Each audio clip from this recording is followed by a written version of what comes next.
Elton John, talking with David Frost from his home Woodside in Old Windsor. Elton, when was the first time you sat at a piano and played something? How old were you? Were you really only 3 or 4? I think so. Yeah. I think I was about 3 or 4. One date hasn't exactly been verified, but I remember it was my Auntie Wynne played the piano, and I grew up in my grandmother's house because my father was away in the Royal Air Force, and my grandmother used to sit me on her knee, and I used to play. Apparently, I mean, I can't really remember it myself, but apparently I did. And I played quite quickly. I picked it up very Someone quickly. said you heard something, and what's the first thing you remember playing? The Skater's Waltz? The Skater's Waltz. Yeah.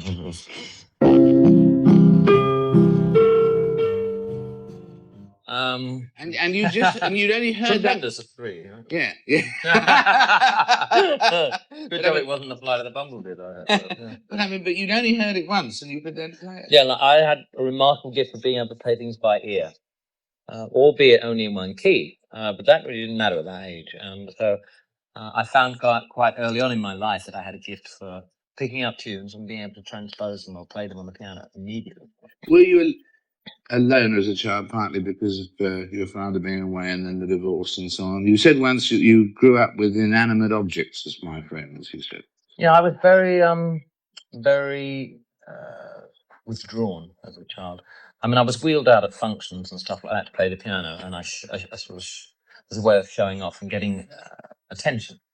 But I was very timid. I was insecure. I was afraid of my father. Not because he was particularly violent to me, but I was just afraid of him. And my parents seemed to argue a lot, and I used to fear him coming home. And your parents really stayed together for the sake of the child, didn't they? Really, I think. And you sensed that, I guess, the tension. I think they stayed together because in the 50s it was not the dumb thing to get divorced. Divorce was taboo. Even when my mother wanted to get divorced, I mean, her family knew that she was unhappy, but they still said, "Oh, but divorce." I remember that. And also, they did stay together for me for my education, which I appreciate. I don't see my father very often. In fact, I don't see him at all. I don't get on with him, but I don't hate him. I don't think we ever got on from the word go. It was a shame. He's been an exceptionally good father to his 4 sons that he had in his next. And it's just that in life, sometimes that happens when parents and children just don't connect. When did you know that you wanted to follow music as a career? How old were you? Well, I think when I went to grammar school, which is kind of like high school in America, I was about 13 or 14 when I knew that music was. I mean, when I say I found solace in music, in food and in inanimate objects, I also found incredible. My first love was music. I'd always been fortunate enough to grow up with records in the house, music, and I didn't want to be a performer or a singer, but maybe a keyboard player in a band. And rock and roll was beginning to happen. It was a very exciting time. I used to stand in the mirror and mime Jerry Lee Lewis records. 45 Jerry Lewis, so we played at 78. Great Balls of Fire was an extreme party piece of mine. I ate, drank, and slept music all the time. The first real musical job was bluesology, I suppose, wasn't it? Well, I remember trying to form a band locally of people, and we did form a band called Bluesology, just a local bunch of guys. But I used to play in a pub too, a public house when I was still at school. And I used to play out there on Friday, Saturday, and Sunday at the Northwood Hills Hotel. And then I started off playing, and then I started to sing as well, and it got very popular. And I started Thursday nights, so I was still at school, and I was playing, pubs as well. And I just used to play kind of old pub songs, like. Or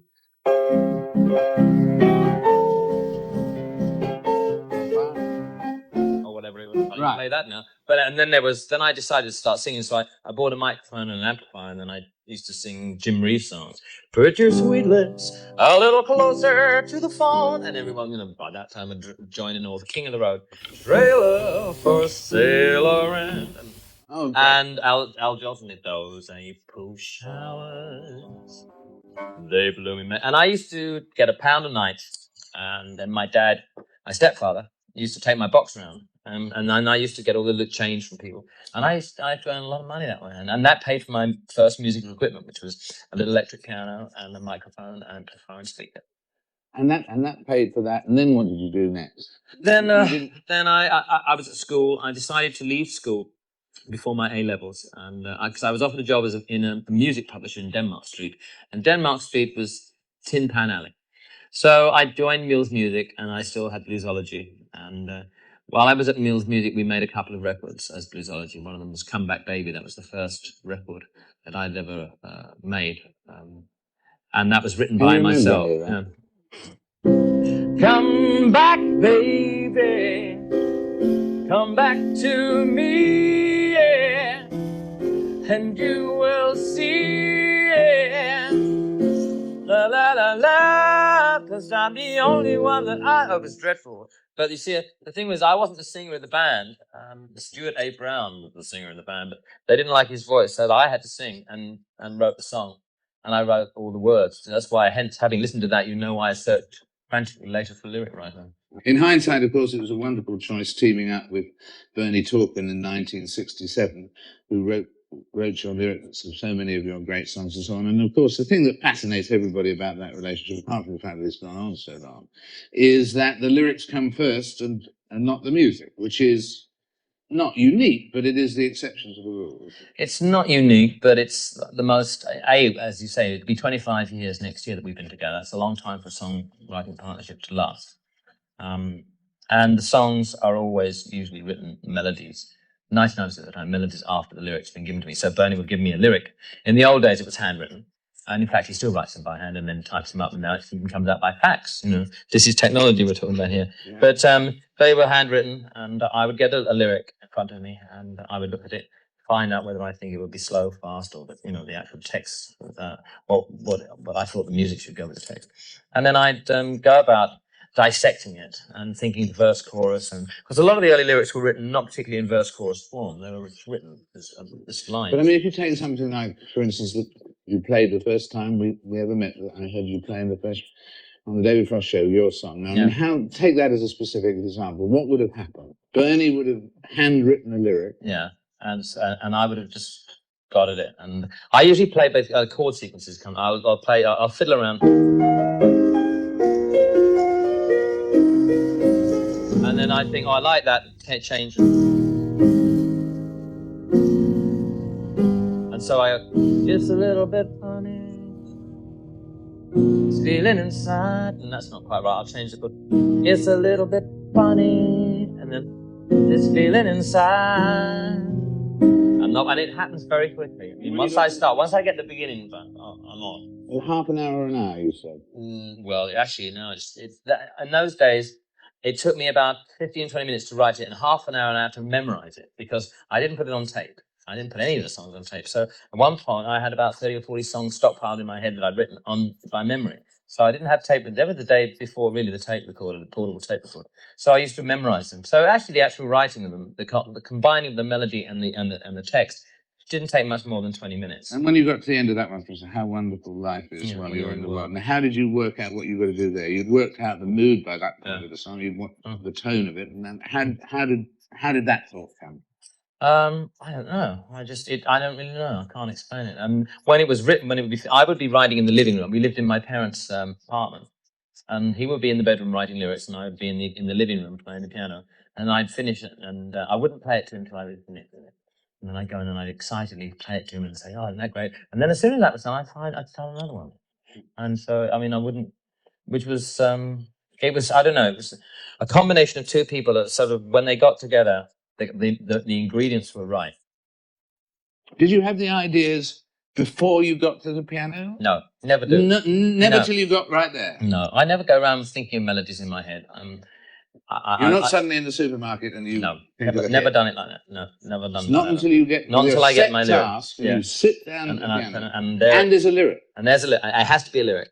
Although I have written songs with other people that I've done other ways, but I mean, 99% of my writing has been to a lyric. How many of Bernie's lyrics have you said, can't think of anything for that? Quite a few. I mean, I would say I've written 70% of the stuff that you've given me. That's a lot. But some of them I just, you just can't get the tunes going. And if I don't, I give up straight away. And if something doesn't happen, I'll come back the next day and something might happen. But I only write when I feel that if I'm in the mood to write. I don't sit down every day and write. I write maybe once a year. And then I write in the studio now. It's got to the point now where I don't even bother to write. We booked the studio song. So I think we recorded a decent song with Skyline, which was from the Empty Sky album, which is still a lovely song. And it's, we wrote lots of other songs before then, which were really sort of esoteric, sort of gibberish. And it was, you had to realize it was Flower Power at this time, and a lot of pretentious kind of lyrics, and Swan Queen of the Laughing Lake. But Scarlet Pigeon was a nice song, because I wanted to write, the lyrics are so beautiful. I mean, there's a shining example. Scarlet Pigeon is sitting there, and it's turn me loose from your hands, let me fly to distant lands, over green fields, trees, and mountains. So those 4 lines, for me, sound like a hymn. It's the sort of thing you sing in church. So immediately I saw that, I went, let's get a chord sequence like a hymn. So the opening of the song goes...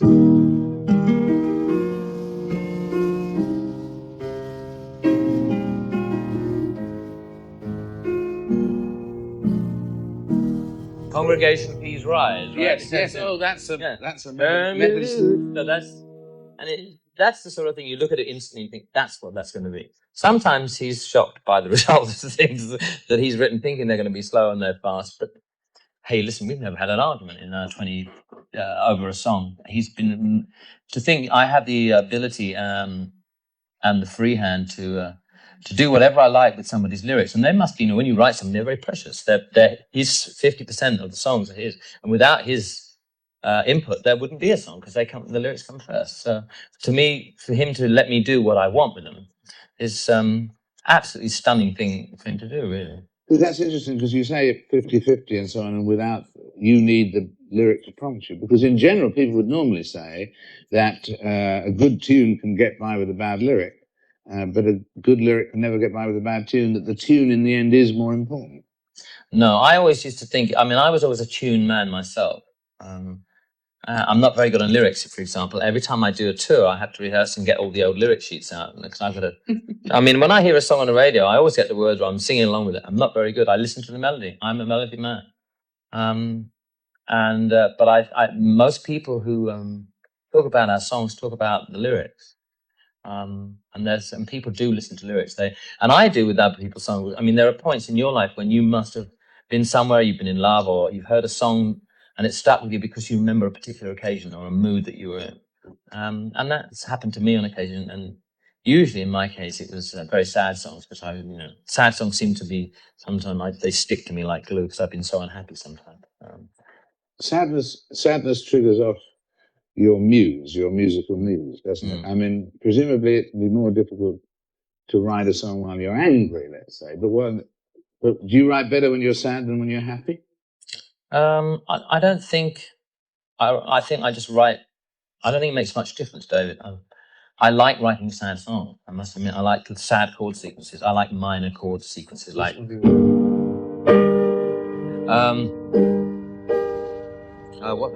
me see. What have I gotta do to make you love me? Minor chords, then a major. What have I gotta do to make you care?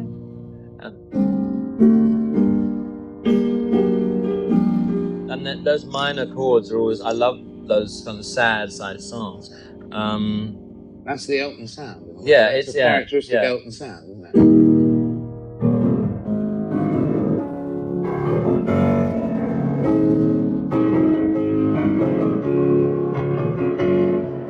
That's where the classical training came in handy, because of the shape of the chords. And it's an A flat chord with an E flat in the bass, which is something one would have never done without musical training. I would have never picked that up. And I owe those sort of chords to Brian Wilson, the Beach Boys, because I think one of the biggest influences on my writing was the Beach Boys, Brian Wilson in particular. He was one of the first composers that took a root chord like that, which is an ordinary A flat, but when you put an E flat on the bass, it changes it.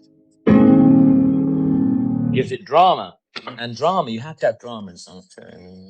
But I love sad music. I love sad things. I've always cried a lot as a kid. I've always been very attracted to sad things. Beautiful piece of music like Enigma Variations by Elton makes me cry. I find it very, very moving. I always cry when I hear that.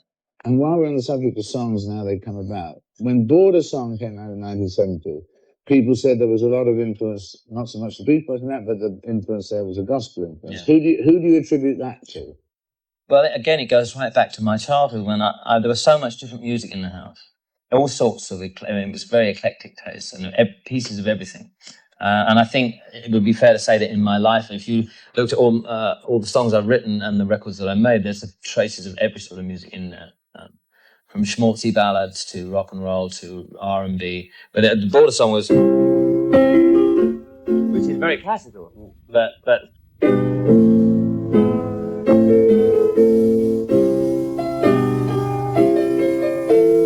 very distant cousin from down the line, round a few away my time. That's where he goes. Yeah, So, yeah.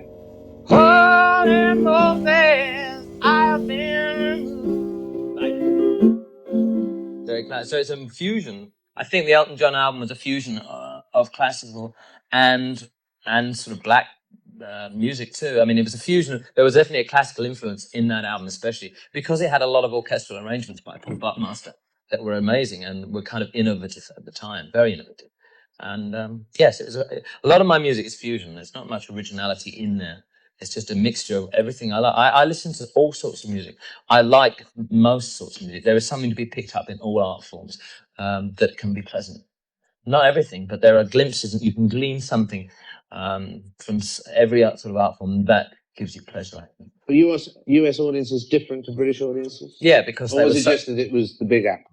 No, they were different. They were more gregarious at that time. They were, they were stoned out of their mind a lot of the time, but they were so up front and vocal and vociferous.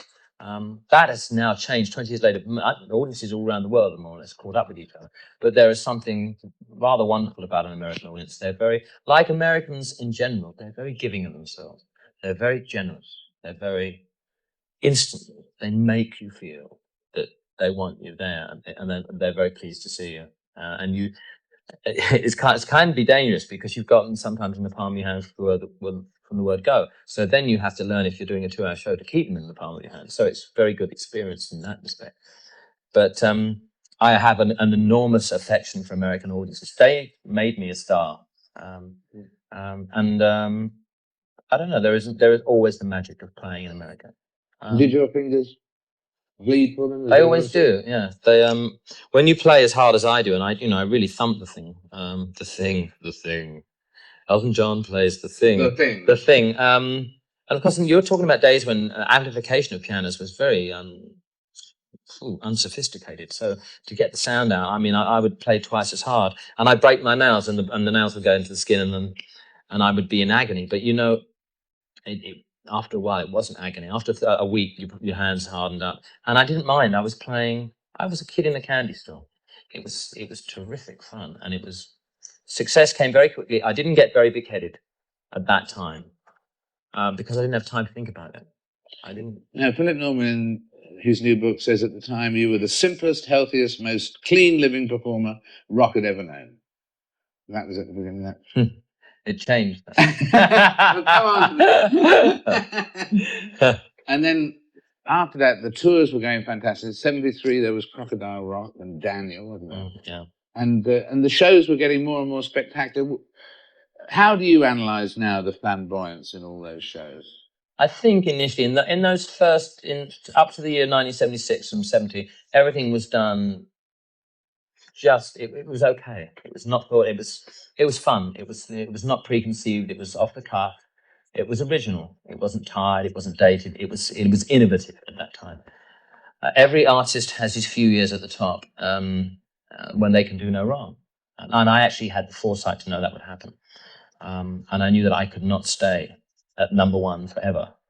I'd seen it because I've been such a record man. I'd seen the charts. I knew people didn't do that. But I knew that if one had talent, one could keep me at the top. And I've always been competitive.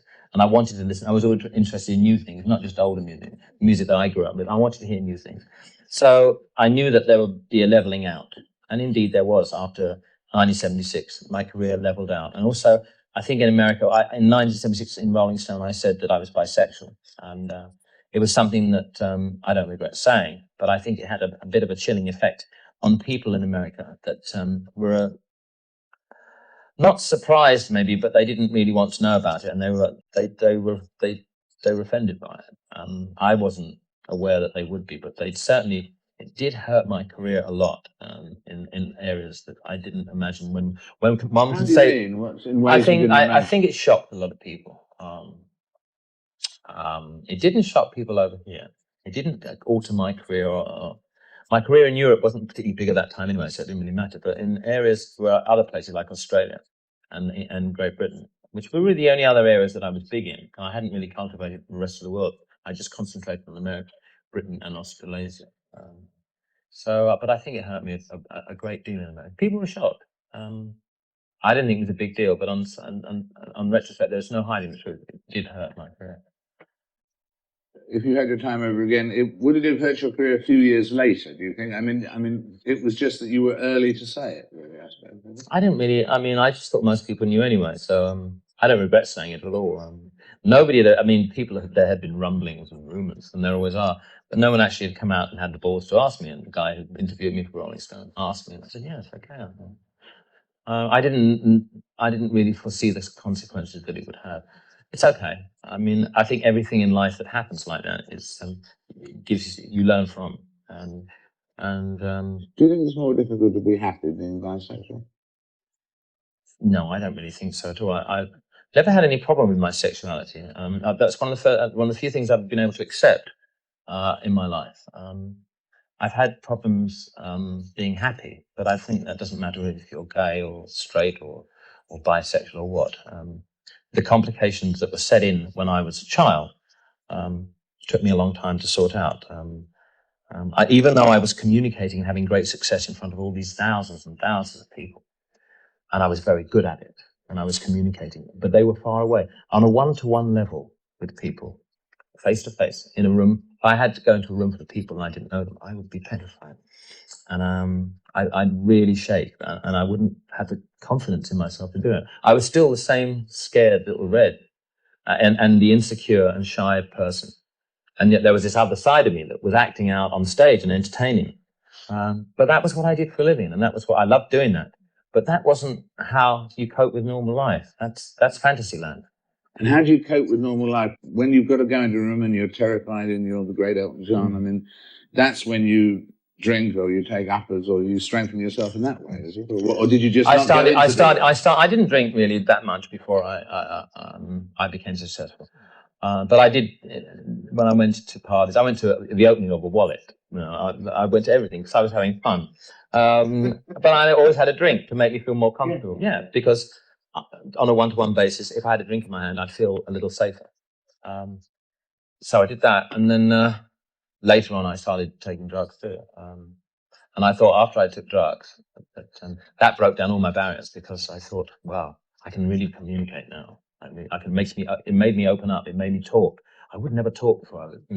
I'd be so scared. So I was under the illusion that drugs made me open up, and they did to a certain extent. But this was a long time ago, and I think when you first take drugs, they're enjoyable to a certain extent because they're new.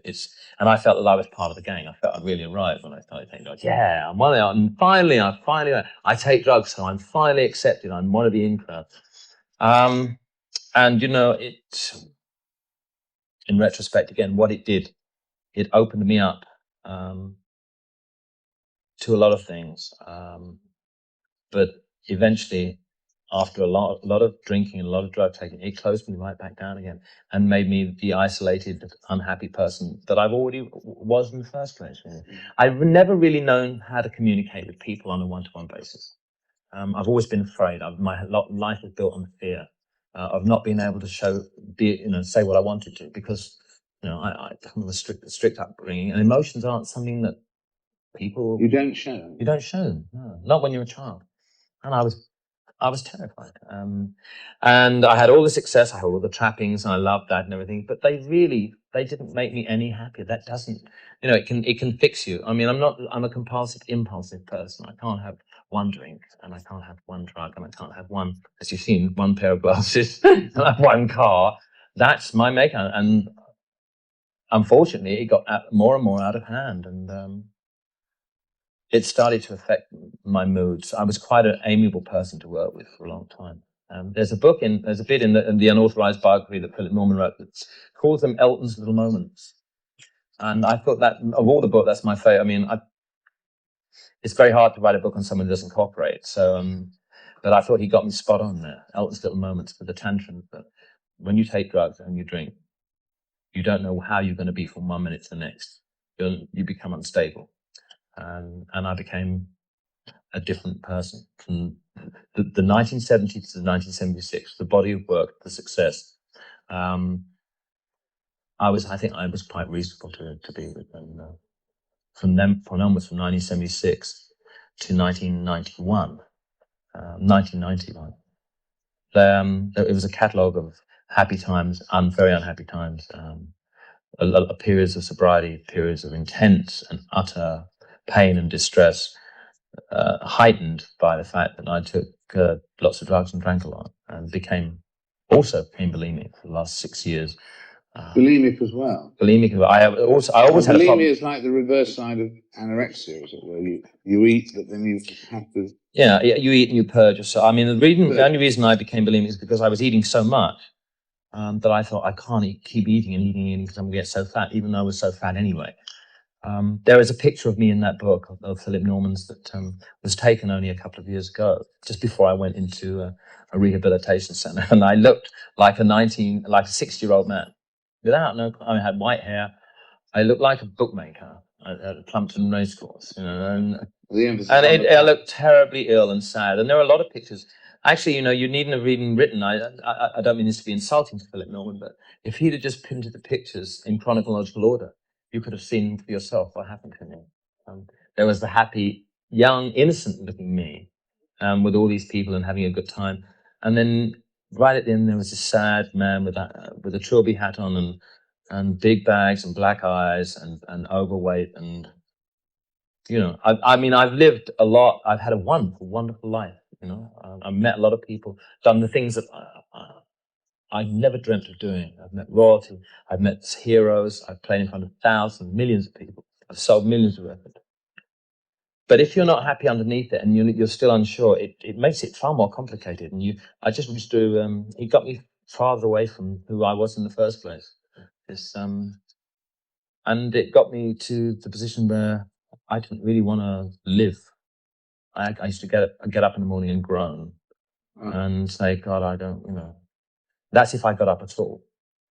And, I have so much to be grateful for. And I was so full of self-pity, and I didn't know what to do. I'm a very proud man. I couldn't ask for help. I knew there was something wrong with me. I'm not stupid. I'm not a stupid person. I'm an intelligent person in certain areas. But I couldn't admit that I was wrong, and I couldn't admit that I needed to be helped. There were periods of time in my life where I could stop drinking and I could be happy, but I always went back to it. And I was disdainful and angry, which is not my normal nature. I'm a kind, caring person, I think, and a loving person. But I became spiteful, I became angry, I became irritable. And I hated that, but I couldn't stop. But I thought, I can do it, I'll do it. I'll do it one day. And the one day was the next year, and the next year, and the next year. One of the most important things to me in my life, one of the most precious things to me are the people that work for me. I value them so highly. They've always been so loyal.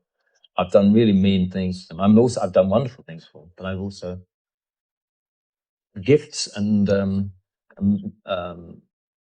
sort of gifts of money, gifts of presents, all that sort of thing are very nice. But I never gave them my time in the end. I was never there for them. And it was.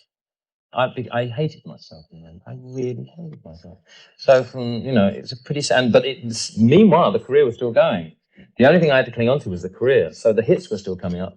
God knows how they were, but they were. They were. Because I mean, throughout this period. They were still coming out, and that's what kept me going. I mean, that love of the music. I mean, and the fact that I still was competitive. I'm a strong man. I always say I'm as strong as an ox, and I am. But I was as strong as I was as far as my stamina and my willpower was actually driving me in the wrong direction. My willpower was killing me.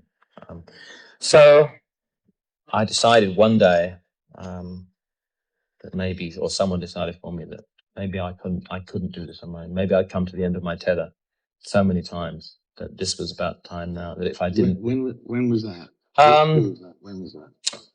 it was in 1990, July of 1990. That someone just sat me down and said, "Listen, I love you very much, but get, this is the thing."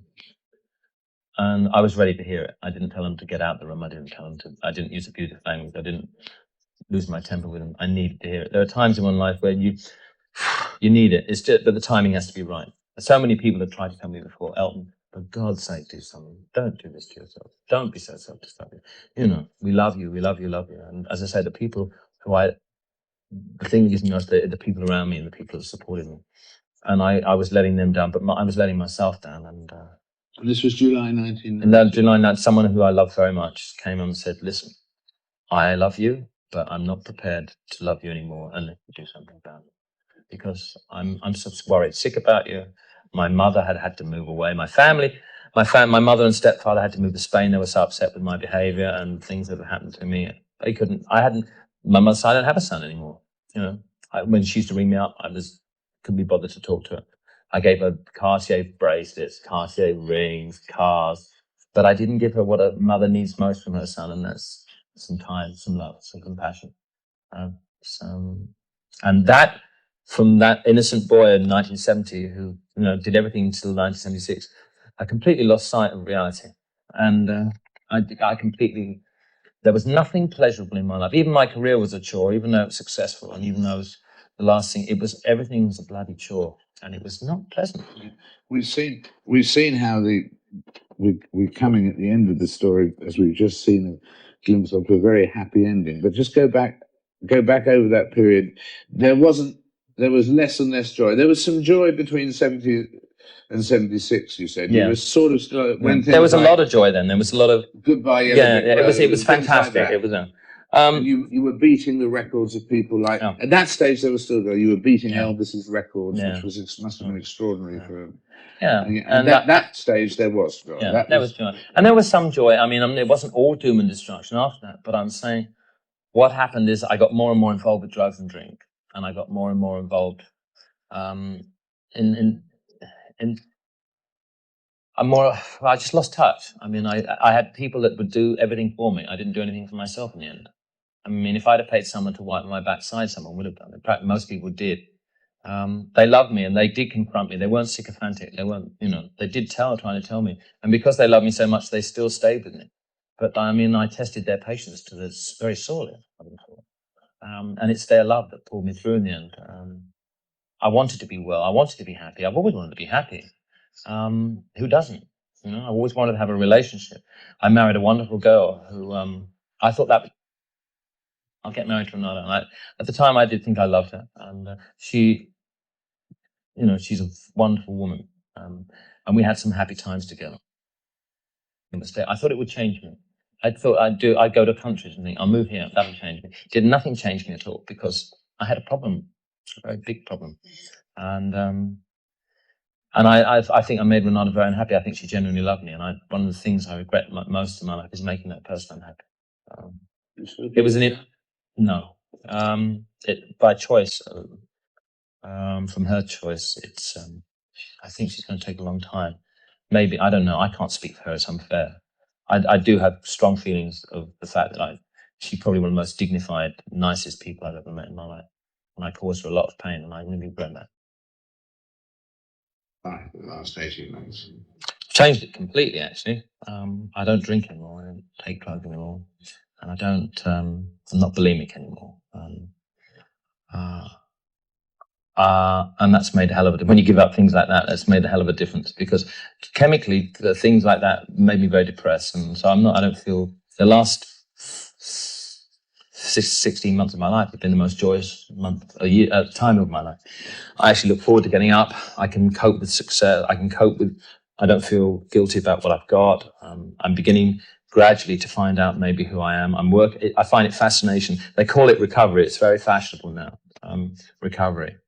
And I can see, and I can sense a backlash about it, and it's the most fashionable thing to do. I entered recovery wanting to recover because I was so unhappy and so miserable that anything was preferable to the state that I was in. So I decided to go into hospital and for 6 weeks, and I did.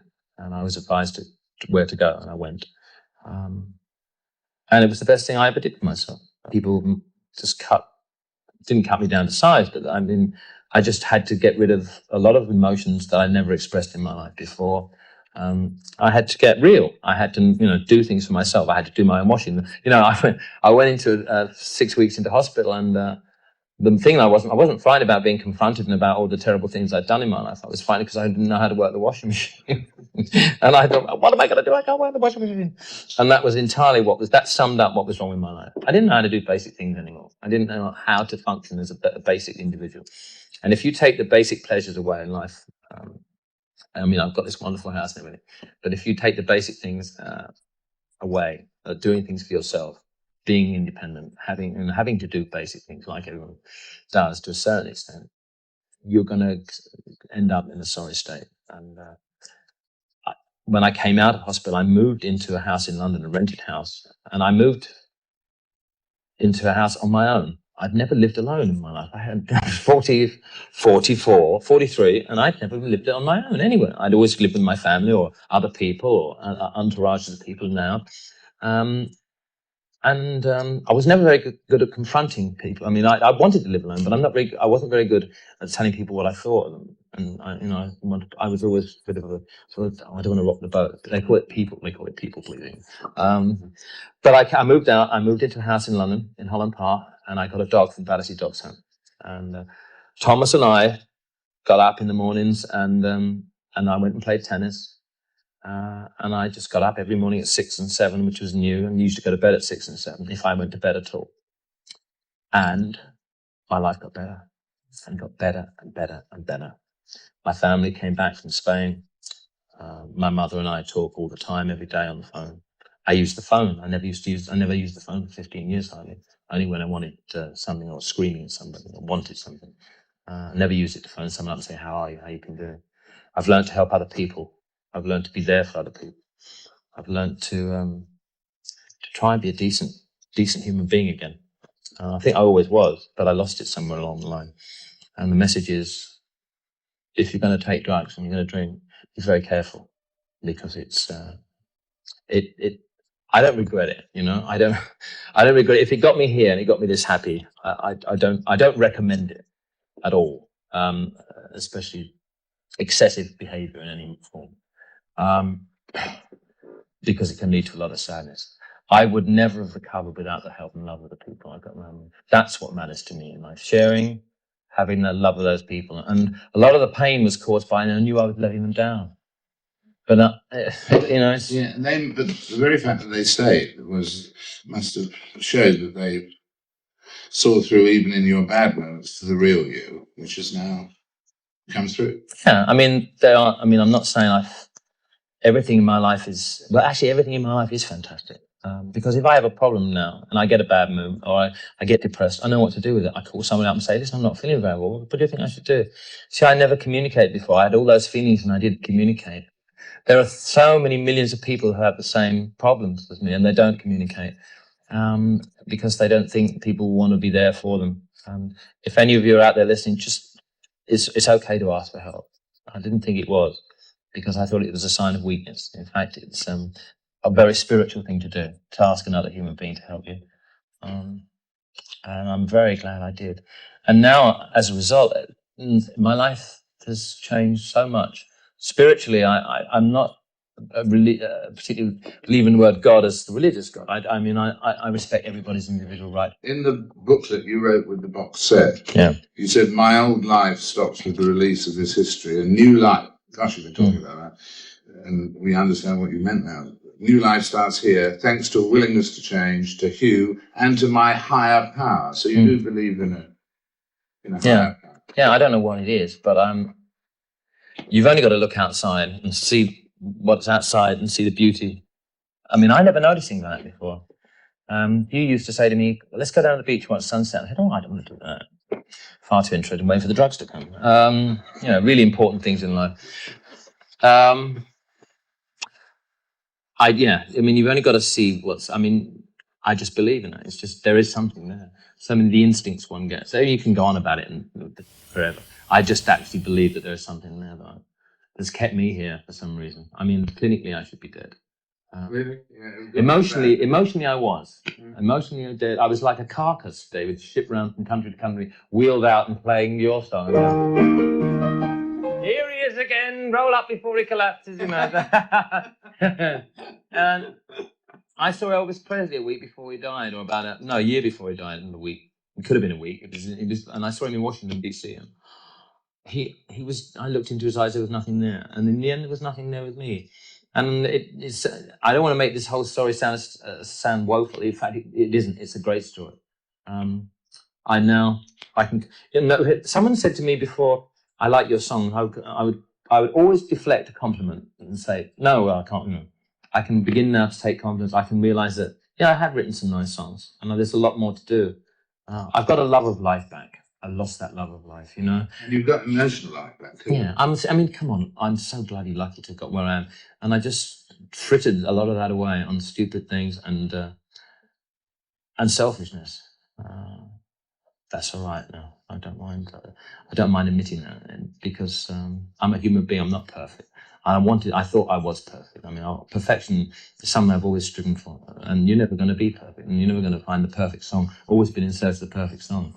And when you've written one that you think is really great, you think, wow, maybe I can write. No, I can write one better than that. It's that the sense of perfection. We are all flawed. It's just that I realise what my flaws are now. I can do something about them. I can accept myself now for who I am. And that's taken me 44 years, but it's all right, I've done it now. And that it's given me peace of mind for the first time in my life. And you've known me a long time. You've seen me, you've seen me when I've been happy. You've seen me when I've been troubled. You've seen me when I've been oblivious and on another planet, probably.